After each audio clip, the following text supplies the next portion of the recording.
ಆತ್ಮೀಯ ಕಲಿಕಾರ್ಥಿಗಳೇ, ಜ್ಞಾನಾಕಾಂಕ್ಷಿಗಳೇ, ಸ್ಪರ್ಧಾಕಾಂಕ್ಷಿಗಳೇ, ನಿಮ್ಮೊಡನೆ ಇಂದು ಹಂಚಿಕೊಳ್ಳಲು ತಂದಿರುವಂಥ ವಿಷಯ ಆರೋಗ್ಯ ಶಿಕ್ಷಣ. ಪದವೀಧರ ಮತ್ತು ಪ್ರೌಢಶಾಲಾ ಹಾಗೂ ಪ್ರಾಥಮಿಕ ಶಿಕ್ಷಕರ ನೇಮಕ ವಿಷಯದಲ್ಲಿ ಆರೋಗ್ಯ ಶಿಕ್ಷಣವೂ ಕೂಡ ಒಂದು. ಯಾರೆಲ್ಲ TET ಪರೀಕ್ಷೆ ಪ್ರೌಢಶಾಲಾ ಶಿಕ್ಷಕರಾಗಲಿಕ್ಕೆ, ಪ್ರಾಥಮಿಕ ಶಾಲಾ ಶಿಕ್ಷಕರಾಗಲಿಕ್ಕೆ ಪ್ರಯತ್ನ ಮಾಡ್ತಾಯಿದ್ದರು, ಅವರಿಗೆಲ್ಲ ಇದು ಸಹಾಯವಾಗುತ್ತೆ ಅಂದ್ಕೊಂಡಿದ್ದೇನೆ. ಈಗ ಆರೋಗ್ಯ ಶಿಕ್ಷಣದ ಬಗ್ಗೆ ನೋಡ್ಕೊಂಡು ಬರುವ. ಸೃಷ್ಟಿಕರ್ತನಿಂದ ಸೃಷ್ಟಿಸಿಕೊಂಡ ಸಕಲ ಜೀವಿಗಳೆಲ್ಲವೂ ಅನೇಕ ಅಂಗಾಂಗಗಳನ್ನು ಒಳಗೊಂಡ ಅವುಗಳೆಲ್ಲ ಒಂದಾಗಿ ಕೆಲಸ ಕಾರ್ಯ ಮಾಡಲು ಆಕಾರ ಪಡೆದುಕೊಂಡಿರುವುದಕ್ಕೆ ನಾವು ಇವತ್ತು ದೇಹ, ಶರೀರ ಎನ್ನುವರು. ಆರೋಗ್ಯ ಎಂಬುದು ಕಾಯಿಲೆಗಳು ಇಲ್ಲದಿರುವಿಕೆ ಸೂಚಿಸುವುದಿಲ್ಲ. ಬದಲಾಗಿ ವ್ಯಕ್ತಿಯ ಸಂಪೂರ್ಣ ದೈಹಿಕ, ಮಾನಸಿಕ, ವಿವೇಚನೆ, ಅರಿವಿನ ಮೌಲ್ಯವಾಗಿದೆ. ಆರೋಗ್ಯ ಎಂಬುದು ಜನ್ಮದ ಆರಂಭದಿಂದ ಉಸಿರಾಟ ನಿಲ್ಲುವವರೆಗೆ ಅವಶ್ಯಕವಾಗಿದೆ. ಆರೋಗ್ಯ ಇಲ್ಲದವನು ತನ್ನ ಮನಸ್ಸು ಒಂದು ಕಡೆಗೆ ಹೋಗಲಾರನು ಹಾಗೂ ಸಂತೋಷದಿಂದ ಕಾರ್ಯವನ್ನು ಮಾಡಲಾರ ಹಾಗೂ ತಾನು ಬಯಸಿದ ಆಹಾರ ಪದಾರ್ಥ ತಿನ್ನಲಾರನು. ತನ್ನ ಕುಟುಂಬ ನೆರೆಯವರಿಗಾಗಿ ಸಹಾಯ ಮಾಡಲಾರನು. ನೋವು ಸಂಕಟಗಳನ್ನು ಅನುಭವಿಸುತ್ತಾ, ರೋಗ ರುಜಿನಿ ಹರಡಿಸುತ್ತಾ ಎಲ್ಲರಿಗೂ ಭಾರವಾಗಿ ಜೀವಿಸುವವನು. ಜೀವನದ ಉದ್ದಕ್ಕೂ ಆನಂದ, ನೆಮ್ಮದಿಗಳು ಪ್ರಧಾನವಾಗಿರಬೇಕಾದರೆ ಆರೋಗ್ಯದ ಅವಶ್ಯಕತೆ ಇದೆ. ಆರೋಗ್ಯ ಶಿಕ್ಷಣ ಎಂದರೆ ಆರೋಗ್ಯದ ಬಗ್ಗೆ ಇರುವ ಜ್ಞಾನ, ಆರೋಗ್ಯದ ಬಗ್ಗೆ ತೆಗೆದುಕೊಳ್ಳುವ ಕ್ರಮಗಳ ಬಗ್ಗೆ ಅಧ್ಯಯನ ಮಾಡುವುದಕ್ಕೆ ಆರೋಗ್ಯ ಶಿಕ್ಷಣ ಎನ್ನುವರು. ಆರೋಗ್ಯ ಶಿಕ್ಷಣದ ಪಿತಾಮಹ ಥಾಮಸ್ ಡೇವಿಸನ್ ವುಡ್, ಡೆನ್ಷನ್ ವುಡ್ ಆರೋಗ್ಯ ಶಿಕ್ಷಣವು ಶಿಕ್ಷಣದ ಒಂದು ಅವಿಭಾಜ್ಯ ಅಂಗವಾಗಿದೆ.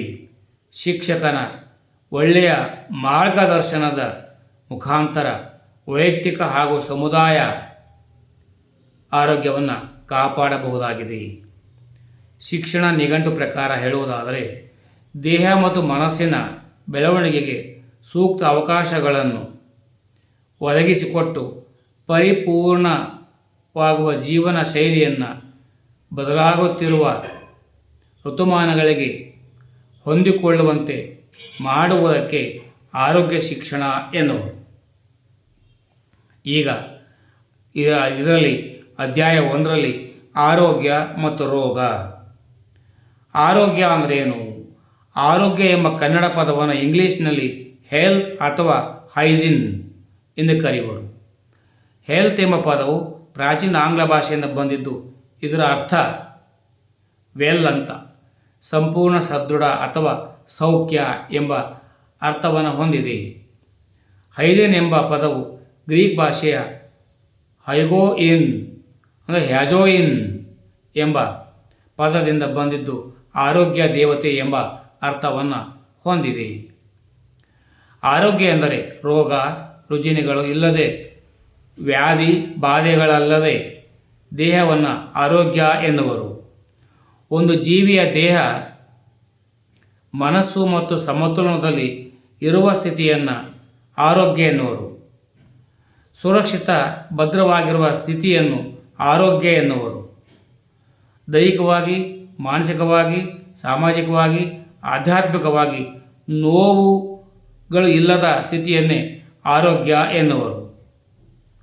ತಜ್ಞರ ಹೇಳಿಕೆ ಪ್ರಕಾರ ಸದೃಢ ದೇಹದಲ್ಲಿ ಸದೃಢ ಮನಸ್ಸು ಇರುತ್ತದೆ. ಪ್ಲೇಟೋ, ಅರಿಸ್ಟಾಟಲ್, ಸಾಕ್ರಟೀಸ್ ಮುಂತಾದ ತಜ್ಞರು ಹೇಳಿರುವಂತೆ ಸದೃಢ ದೇಹದಲ್ಲಿ ಸದೃಢ ಮನಸ್ಸು. ಅರಿಸ್ಟಾಟಲ್. ಭಾರತಕ್ಕೆ ಅಗತ್ಯವಿರುವುದು ಆಟದ ಮೈದಾನಗಳು, ಭಗವದ್ಗೀತೆಯಲ್ಲ. ಇದನ್ನು ಹೇಳಿರ್ತಕ್ಕಂಥದ್ದು ಸ್ವಾಮಿ ವಿವೇಕಾನಂದರು. ದೇಹವೇ ದೇಗುಲ ವಿಶ್ವಗುರು ಬಸವಣ್ಣ ಹೇಳಿದ್ದಾರೆ. ಆರೋಗ್ಯವೇ ಭಾಗ್ಯ ಪುರಂದರದಾಸರು ಹೇಳಿದ್ದಾರೆ. ಮೊದಲ ಸಂಪತ್ತು ಆರೋಗ್ಯ ಎಮರ್ಸನ್ ಹೇಳಿದ್ದಾರೆ. ಆರೋಗ್ಯವು ದೈವದತ್ತ ಕೊಡುಗೆಯಾಗಿದೆ, ಇದು ಕಮ್ಮಾರನ್ನು ತಯಾರಿಸುವ ಆಯುಧವಲ್ಲ ಬೇಕನ್ ಹೇಳಿದ್ದಾರೆ. ದೈಹಿಕ ಆರೋಗ್ಯದಷ್ಟೇ ಆರೋಗ್ಯ ಮುಖ್ಯ, ಶಾಶ್ವತ, ಸಾಮಾಜಿಕ, ಮಾನಸಿಕ, ಬೌದ್ಧಿಕ.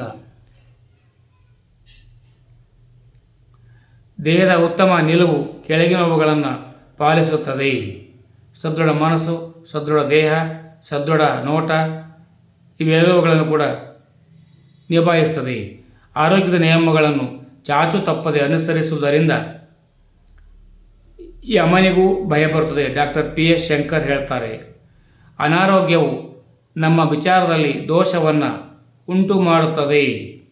ಸಾಕ್ರೆಟಿಸ್ ಪ್ರಕಾರ ನಿಸರ್ಗದ ನಿಯಮಗಳ ಪಾಲನೆಯೇ ಆರೋಗ್ಯ. ಬರ್ನರ್ ಮ್ಯಾಕ್ಸನ್ ಹೇಳಿರೋದು. ಶಾರೀರಿಕವಾಗಿ, ಮಾನಸಿಕವಾಗಿ, ಸಾಮಾಜಿಕವಾಗಿ ಆರೋಗ್ಯದಿಂದ ಇರುವುದು ಕೇವಲ ರೋಗದಿಂದ ಮುಕ್ತರಾಗುವುದಲ್ಲ. ಇದು ವಿಶ್ವ ಆರೋಗ್ಯ ಸಂಸ್ಥೆಯ ಹೇಳಿಕೆ.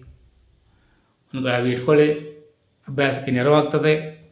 ಬಂದಾಗ ಚೆನ್ನಾಗಿ ಬರೀರಿ, ಉತ್ತಮ ಅಂಕಗಳನ್ನು ಪಡೀರಿ, ಉತ್ತಮ ನಾಗರಿಕರಾಗಿ ಬದುಕಿ. ಇದು ನನ್ನ ಸದಾಶಯ. ಜೈ ಕನ್ನಡ, ಜೈ ಭಾರತ್ ಮಾತೆ, ಜೈ ಕರ್ನಾಟಕ ಮಾತೆ. ಸರ್ವೇ ಜನೋ ಸುಖಿನೋ ಭವಂತು. ಸರ್ವರಿಗೂ ಶುಭವಾಗಲಿ.